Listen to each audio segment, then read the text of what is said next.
Welcome again to Let's Talk Science with Pastor Dan. Another quick short. There's been a lot of discussion on the internet, I was saying, about Charlie Kirk's memorial service.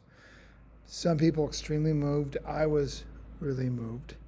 Some people trying to say it was just a political rally. It really wasn't a memorial service. And I can understand where people can get that. But if you look at the basis, it dealt with his life, what he stood for. And I was really moved by Erica Kirk's comment. I remember a few years ago, I worked a summer job with about 5 high school students. I had done it 2 years, and then COVID year, I just worked with my son. The first year, I had a chance to talk to the students about forgiveness and the power of forgiveness. And they really received it very well. I had told them of a story of a man in, I believe it was California. His son was killed by a gangbanger. And the man went to his hearing. He testified the same as Erica Kirk did, that he forgave the man.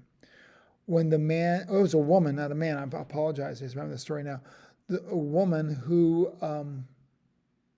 basically adopted the boy, the young man, as her son. Now, the first group of students were moved by it. The second year, I told the exact same story. They told me they didn't believe it. They didn't believe anyone would ever be able to do something like that because you just can't forgive something like that. Well, we've seen it. We've seen Erica Kirk forgive a man who shot and killed. Now, she can't do that on her own. You can't will yourself to forgive that way. Forgiveness, my mother-in-law and father-in-law have often taught, forgiveness isn't a feeling. It's a decision. You decide in your spirit, you decide to forgive even though you don't feel like it. What exactly is forgiveness? Forgiveness is giving up the right to get even. So if you have it with your power to get even, you are choosing not to do that, to allow that person to be free. And I remember going to a Promise Keepers event one time, and they talked about the fact that when you have a lot of anger towards somebody, unforgiveness, you rage against them. When you finally let them out of that cage, you find the person that you're releasing is not that person. Often they may not even care if you've forgiven them. But in forgiving them, you're releasing yourself. You're freeing yourself. You're allowing God to move in your life. And then God can do things that only God can do.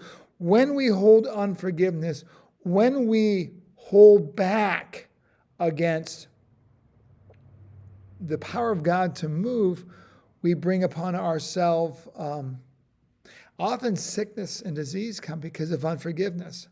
And I'm not trying, if someone's sick and it's not necessarily unforgiveness. I don't want to say that or have that implied, but unforgiveness can cause us problems. It can cause us to become sick. So therefore, we choose to forgive. We choose to walk in our love, His love, and to reflect that to a world. Now, does that mean that we have to sit there and be abused by people? No. I mean, you look back at Jesus. When he dealt with the Pharisees and the scribes, he did forgive them because he said on the cross, forgive them, Father, for they know not what they do. But he did not sit there and continue to be abused by them. He left the area. So just because you forgive them doesn't mean that you have to stay in their presence and to continue to be abused by them. You choose to love them. You choose to honor them, maybe from a distance, but refusing to be angry, refusing to choose vengeance. All those things that forgiveness is. And when we see Erica Kirk's example of how she did that, I'll be honest with you, I can imagine in her flesh, she didn't want to do that. In her flesh, she wanted to get even with him. But God speaks to us. And in the Lord's Prayer, he tells us to forgive us our debts as we forgive those who abuse us, as we forgive others. Now, it's easy to, if somebody doesn't open the door, that's easy to forgive. But when somebody does something hard, something that really hurts you deeply, choosing to forgive can be one of the hardest things there is to do. And it may take time. And you may have to, every time those feelings come up, re-forgive them. Father, no, I forgive them. I choose to forgive them. And eventually, as you speak that spirit over that situation, your spirit combining with his spirit in agreement, that forgiveness does come. I have somebody in my life that deeply, deeply hurt me.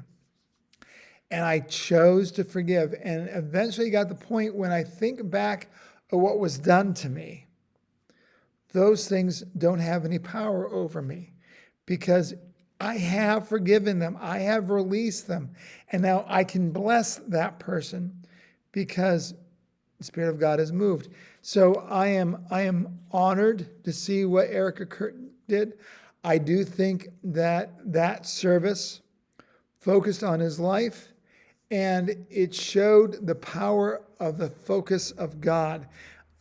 Take away anything else that you thought was not Jesus, that's fine, whatever.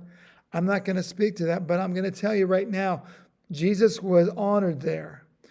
In his memory, Charlie Kirk's vision of what Jesus represented was honored. So hopefully that blessed you. Hopefully this blesses you. Walk in forgiveness. Walk in his love. Hopefully that wasn't too bad. Take care. God bless. Bye.